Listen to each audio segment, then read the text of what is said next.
عليكم ورحمة الله وبركاته.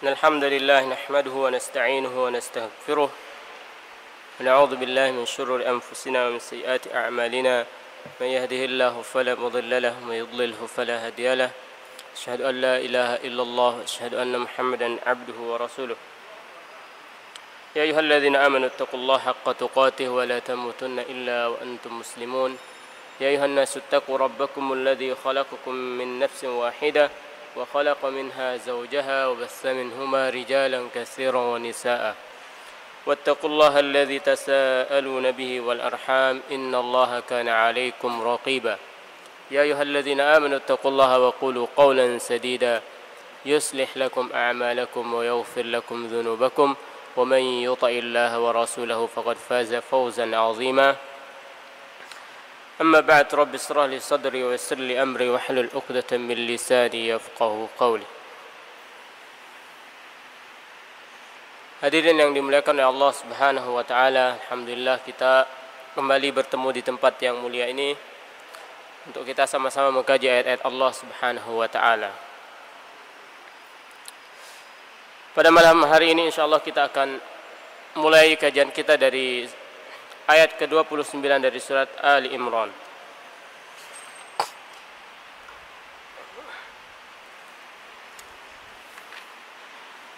Qul in tukhfu ma fi sudurikum aw tubduhu ya'lamhu Allah wa ya'lamu ma fis samawati wa ma fil ard wallahu ala kulli syai'in qadir.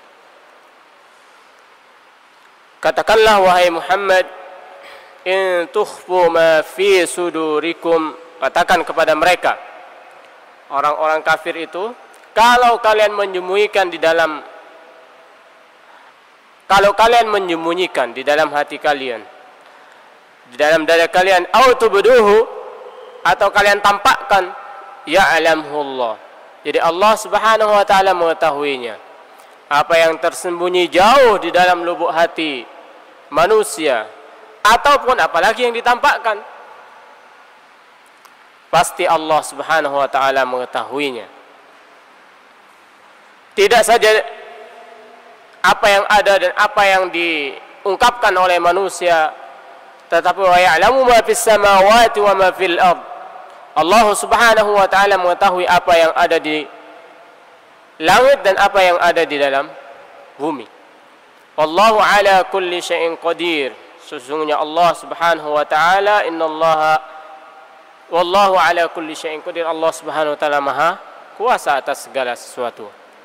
Ibnu Katsir mengatakan bahwasanya Allah Subhanahu wa taala qadir, maha kuasa untuk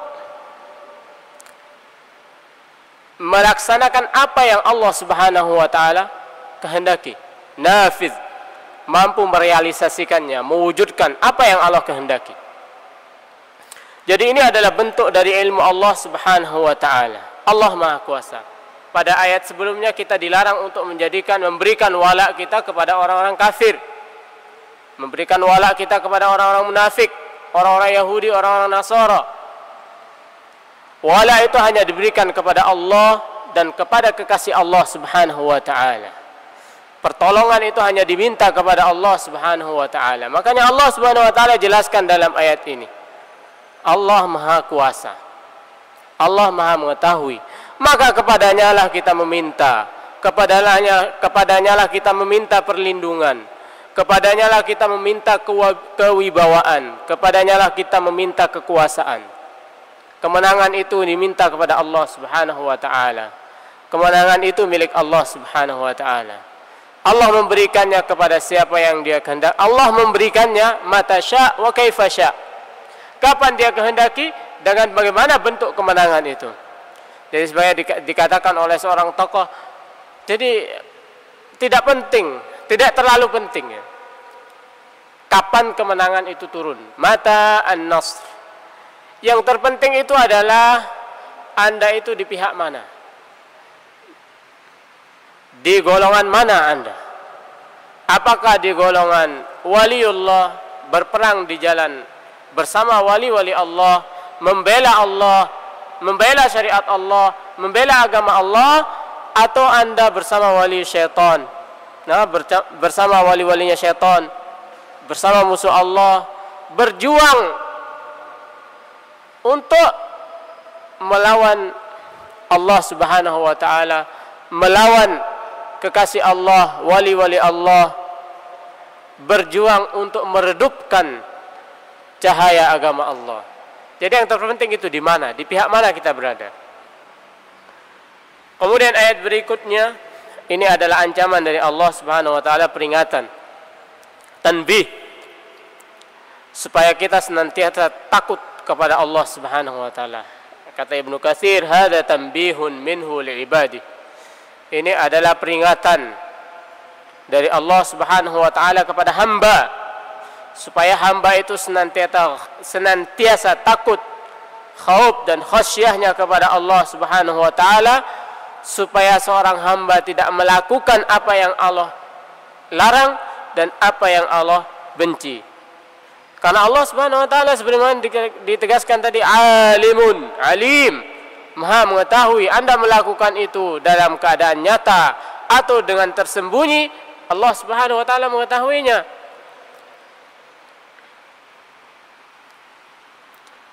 Jadi Allah mengetahui sekiranya ada binatang di dalam batu hitam, Allah Subhanahu wa taala mengetahuinya. Kekuasaan Allah Subhanahu wa taala, dedaunan yang berjatuhan, berguguran di muka bumi ini, Allah tahu itu semua. Itu kekuasaan Allah Subhanahu wa taala, ilmu Allah Subhanahu wa taala. Maka pantas ayat berikutnya mengatakan larangan atau ancaman, peringatan dari Allah Subhanahu wa taala, hati-hati kalian wahai hamba. Takutlah kalian. Janganlah kalian melakukan apa yang aku larang. Janganlah kalian melakukan apa yang aku benci. Bahwasanya Allah Subhanahu wa taala dalam ayat tadi ala kulli syai'in qadir. Dalam konteks dengan ayat ini dikatakan oleh Ibnu Katsir kaitannya dengan ayat ini, ayat yang ke-20, ke-30. Kalau kita hubungkan tadi, Allah di akhir ayat itu mengatakan wallahu ala kulli syai'in qadir. Kalau kita kaitkan dengan ayat ini, dengan ayat yang ke-30, bahwasanya Allah Subhanahu wa taala, kata Ibnu Katsir, qadirun ala muajalatihim bil uqubah. Jadi Allah Subhanahu wa taala itu maha kuasa untuk memberikan iqab, balasan kepada ini pelaku maksiat ini, orang-orang yang durhaka kepada Allah.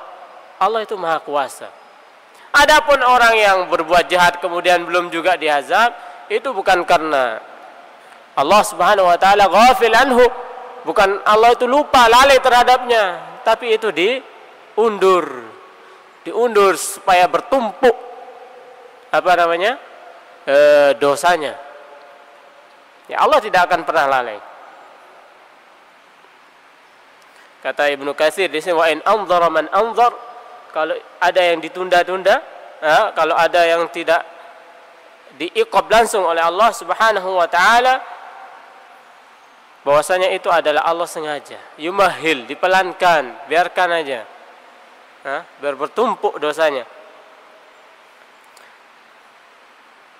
Jadi yauma tajidu kullu nafsin ma 'amilat min khairin mukhdara. Ayat ke-30. Wa ma 'amilat min su'in tawaddu law anna bainaha wa bainahu amadan ba'ida. Peringatannya apa dalam ayat 30 ini? Yauma tajidu kullu nafsin, pada hari di mana setiap jiwa, kullu nafsin tajidu kullu nafsin, setiap jiwa itu mendapatkan ma'amilat min khairin, apa perbuatan kebajikan yang telah mereka perbuat, dia akan menemukannya di hadapan mereka. Tajidu kullu nafsin ma'amilat min khairin mukhdara, ada di hadapan mereka perbuatan kebajikan itu, ada di hadapan mereka. Wa ma'amilat min su', begitu juga perbuatan buruk akan dia dapatkan di hadapan mereka. Hati-hati ini pada hari kiamat ini, kata Allah. Allah Subhanahu wa taala syai'un qadir, ala kulli syai'in qadir. Maha kuasa, nanti Anda akan diiqab, Anda akan diazab. Dan Maha mengetahui bahwasanya apa yang Anda perbuat, perbuatan kebajikan, ada catatannya semua. Perbuatan buruk, ada catatannya semua. Itu semua dicatat oleh Allah Subhanahu. Tidak ada yang luput. Kalau kita orang beriman berbuat satu keburukan sederhana, itu bagaikan gunung, bagaikan dirinya mau ditimpa gunung. Saking ketika dia melihat perbuatan dosa itu sangat besar, walaupun dosa itu kecil, karena dia melihat kepada siapa dia berbuat dosa. Adapun orang-orang yang imannya kurang, perbuatan dosa itu bagaikan lalat yang lewat di depan hidungnya. Hanya dia tiup satu hal yang biasa ringan. Itu kembali kepada imannya, khasyah, rasa takut. Kembali kepada amalan hati. Kembali kepada hati, iman. Ketika orang beriman melihat keburukan itu, keburukan sekecil apapun itu sangat luar biasa besarnya. Takut dia. Seolah-olah dia mau ditimpa oleh gunung. Saking takutnya. Nah, takutlah kepada hari kiamat ini. Ketika Anda nanti kita semuanya dipaparkan, diperlihatkan oleh Allah Subhanahu wa taala rapot apa yang telah kita perbuat di dunia ini selama kita hidup di dunia ini. Tidak ada. Karena kalau kita tidak gunakan waktu ini untuk kebaikan, pasti untuk kemaksiatan. Itu saja. Kalau tidak untuk kemaksiatan, untuk kebaikan. Hal semua akan dimintai pertanggungjawabannya oleh Allah Subhanahu wa taala. Innas sam'a wal basara wal fuada kullu ulaika kana anhu mas'ula. Jadi semua, mata, telinga, hati akan dimintai pertanggungjawabannya oleh Allah Subhanahu wa taala. Nah, pada saat itu tawaddu law anna bainaha wa bainahu amadan ba'ida. Jadi pada saat itu dia berharap, jiwa itu berharap semoga dia dijauhkan dengan hari itu sejauh-jauhnya. Amadan ba'ida. Harapan yang tentunya harapan yang sia-sia, karena sudah tidak ada waktu lagi untuk berharap. Hari kiamat itu adalah hari darul jaza, hari pembalasan, bukan hari amal lagi. Tidak ada amal lagi, amal di dunia. Kalau sudah tutup, mati, habis sudah.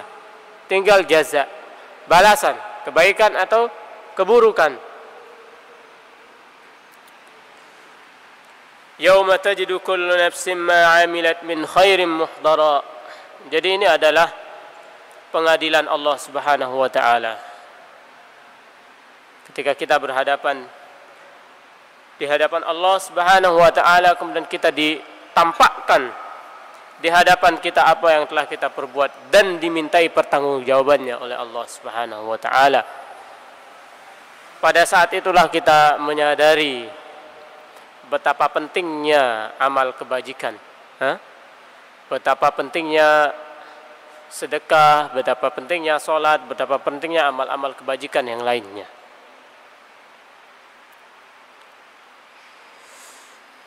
Ini adalah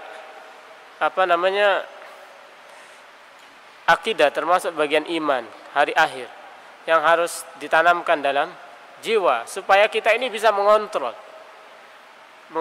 diri. Seorang mukmin, kenapa seorang mukmin ketika ditimpa musibah atau disakiti itu tidak merasa rugi pada saat dia itu meyakini bahwa dia dalam kebenaran? Karena dia tahu bahwasanya hidup ini bukan hanya mati kemudian selesai. Jadi ada nanti yauma tajidu kullu nafsin ma 'amilat min khairin muhdara. Ada pengadilan Allah di sana. Nah, Anda dizolimi, Anda akan nanti mendapatkan hak Anda di sisi Allah Subhanahu wa taala. Sehingga seorang muslim ketika mengetahui itu dia tidak akan stres. Dia tidak akan susah, dia tidak akan gundah. Dia bahagia. Jadi dia tahu ada pengadilan Allah Subhanahu wa taala. Di dunia dia belum bisa mengambil haknya, di akhirat kelak dia akan mendapatkan haknya. Dia akan mendapatkan pengadilan, di mana pengadilan itu adalah seadil-adilnya pengadilan. Pengadilannya Allah Subhanahu wa taala. Kemudian wa yuhadzirukumullahu nafsah. Allah Subhanahu wa taala mentahzir, memperingatkan akan azabnya. Yuhadzirukum, memperingatkan kalian, hati-hati kalian, takutlah kalian. Al-hadar, jadi senantiasa dalam keadaan hadar, hati-hati, takut. Ala hadar, takut, hati-hati. Jangan sampai kita melakukan hal-hal yang bisa mendatangkan murka Allah dan azab Allah Subhanahu wa taala. Ini peringatan Allah Subhanahu wa taala.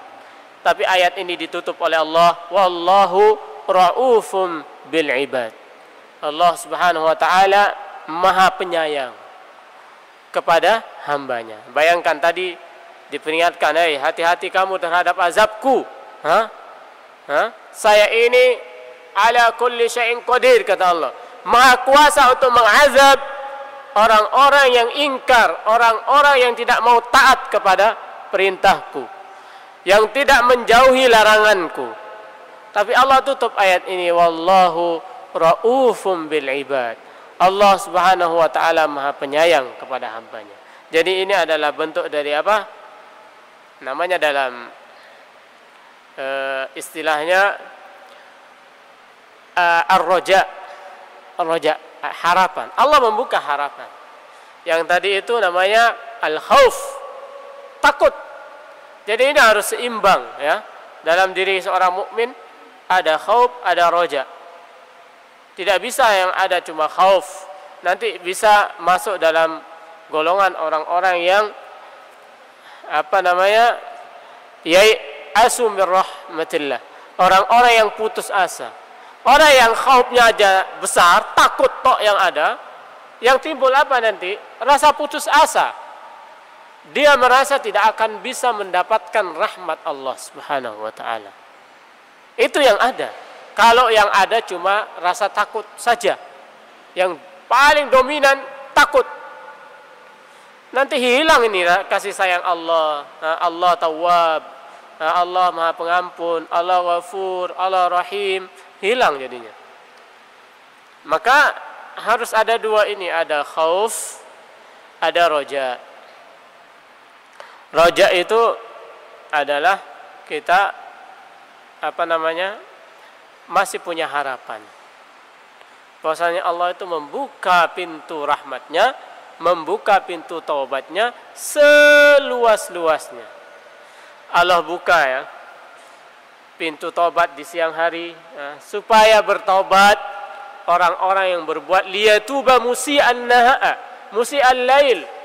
Allah buka itu pintu taubat di siang hari, liyatuba musi'an lail, supaya ini orang-orang yang berbuat kemaksiatan di malam hari ini bisa bertobat di siang harinya. Kemudian Allah Subhanahu wa taala membuka tangannya selebar-lebarnya, pintu taubat selebar-lebarnya di malam hari, liyatuba musi'un nahar, supaya orang-orang yang berbuat dosa di siang hari itu bisa bertobat 24 jam. Dibuka taubatnya oleh Allah Subhanahu wa taala. Tapi kalau ini saja yang dominan, ya, roja, tidak ada khauf, bahaya. Bisa berbuat semau-maunya.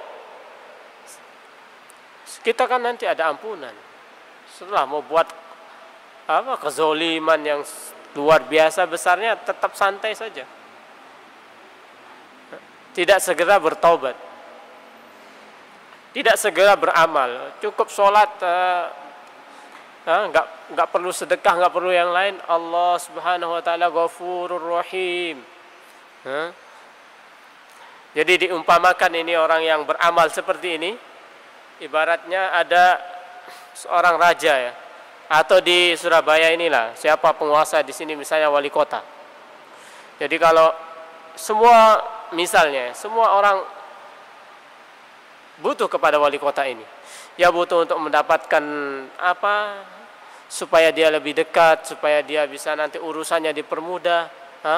Kemudian dia ada di antara ini bisnismen, ada orang kaya, ada penjual emas, ada penjual mutiara, banyaklah.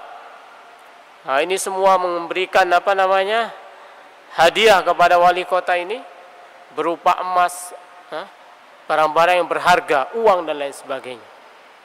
Diterima karena pemberian yang luar biasa. Kemudian datang ini penjual sayur, mohon maaf ya, bukan mengejek penjual sayur. Ini untuk lebih memahami konteks ini. Penjual sayur ngasih hadiah kepada wali kota ini sayurnya sisa-sisa.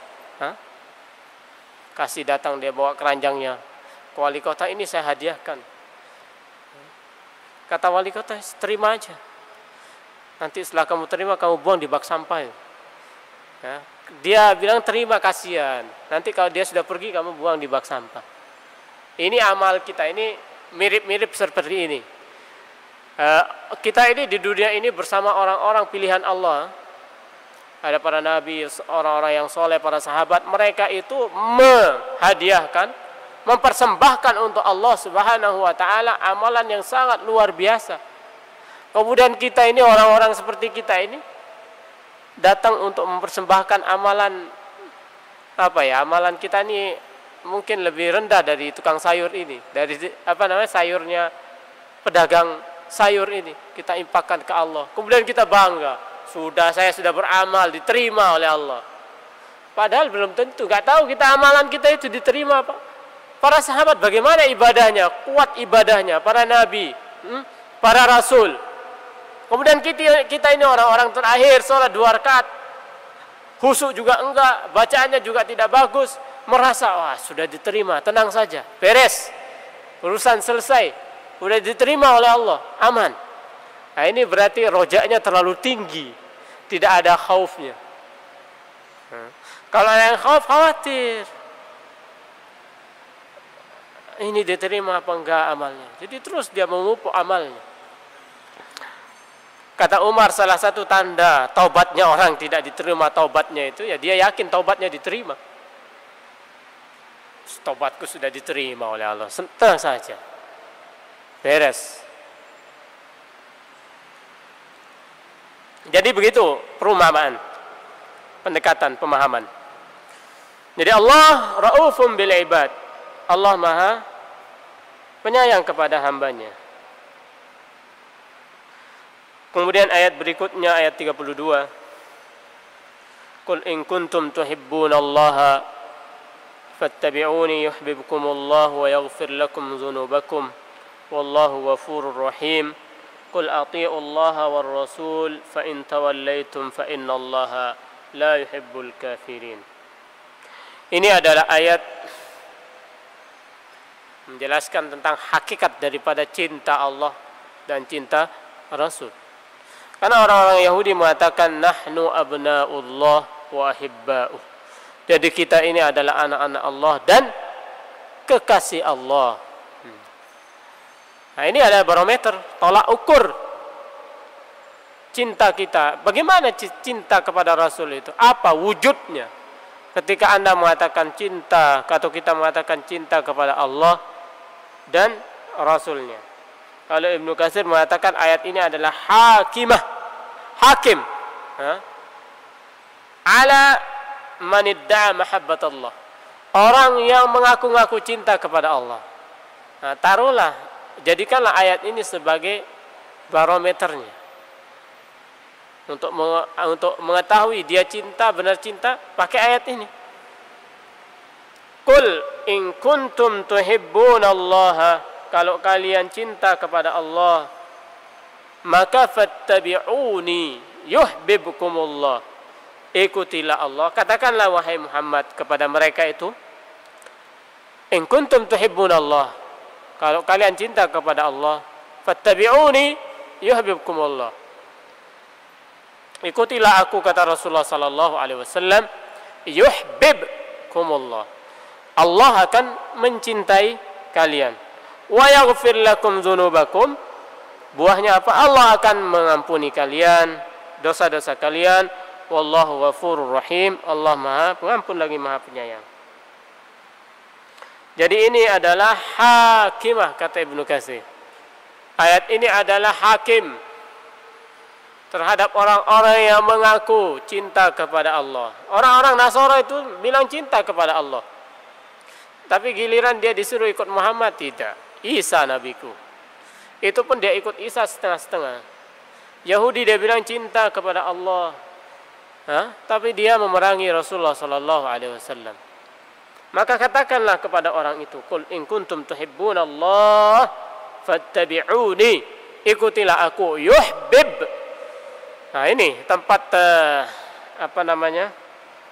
luar biasanya, yuhibbukumullah. Allah akan mencintai kalian. Kalau kita cinta kepada Allah wajar, tapi Allah cinta kepada itu cinta kepada seorang hamba itu hal yang luar biasa.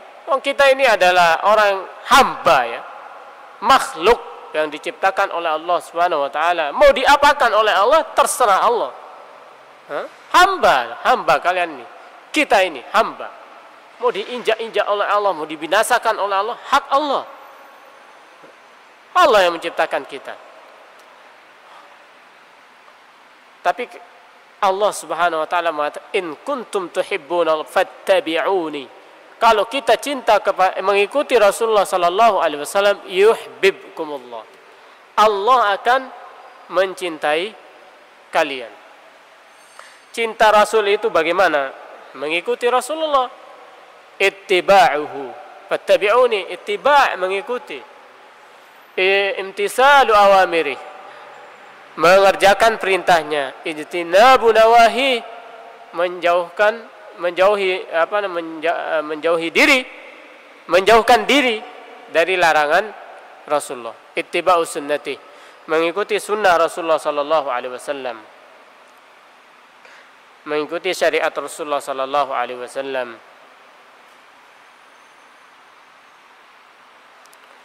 Jadi orang yang mengatakan diri cinta kepada Allah kemudian dia tidak mengikuti Rasulullah, maka dia tidak dicintai oleh Allah Subhanahu wa taala. Walaupun dia mengatakan cinta-cinta kepada Allah, tapi karena dia tidak mengikuti Rasulullah. Mengikuti Rasulullah bukan karena zatnya, bukan semata-mata dia karena Muhammad bin Abdullah, bukan, tapi karena dia adalah Rasul min indillah. Dia itu adalah Rasul mursal, Rasul yang diutus oleh Allah Subhanahu wa taala yang membawa syariat Allah, maka kita ikuti dia. Bukan karena dia itu semata-mata karena dia orang Arab, lahir di Arab, anak Abdullah, orang Quraisy, bukan. Tapi karena dia Rasul. Nah, ini kata-kata Rasul ini yang penting. Nah, dia Rasul mursal min indillah, yang diutus dari sisi Allah Subhanahu wa taala. Di dalam hadis Muslim dijelaskan, misalnya Allah Subhanahu wa taala idza ahabba abdan atau qauman, mencintai seorang hamba, di langit sana dia panggil Jibril dipanggil, Jibril, saya mencintai fulan, saya cinta kepada fulan. Hadis sahih ini, saya cinta kepada fulan, maka kamu cintai dia. Allah kepada Jibril, jadi diproklamirkan oleh Allah. Enak ya, senang. Jadi dicintai oleh Allah, nanti diproklamirkan oleh Allah Subhanahu wa taala. Allah sendiri yang memproklamirkan kepada penduduk langit, para malaikat dan semua isi langit. Panggil Jibril pertama kali, Jibril, ta'al, saya cinta kepada ini orang. Maka kamu cintai dia. Kemudian Jibril memanggil penduduk langit. Bahwasanya Allah mencintai fulan, maka kalian semua cintailah dia. Nah, enak ya, diproklamirkan, saya cinta fulan. Jibril, kamu bilang sama penduduk langit. Begitu juga sebaliknya, kalau Allah benci, diproklamirkan di atas langit bahwasanya Allah benci kepada ini. Jibril benci, penduduk langit juga benci. Tinggal kita pilih mau dibenci apa mau dicintai. Para jamaah yang dimuliakan Allah Subhanahu wa taala, kita sudah sampai jam Isya ini ya. Isya jam 18.39. Kita mungkin cukupkan sampai di sini, sampai ayat yang ke 31 ya.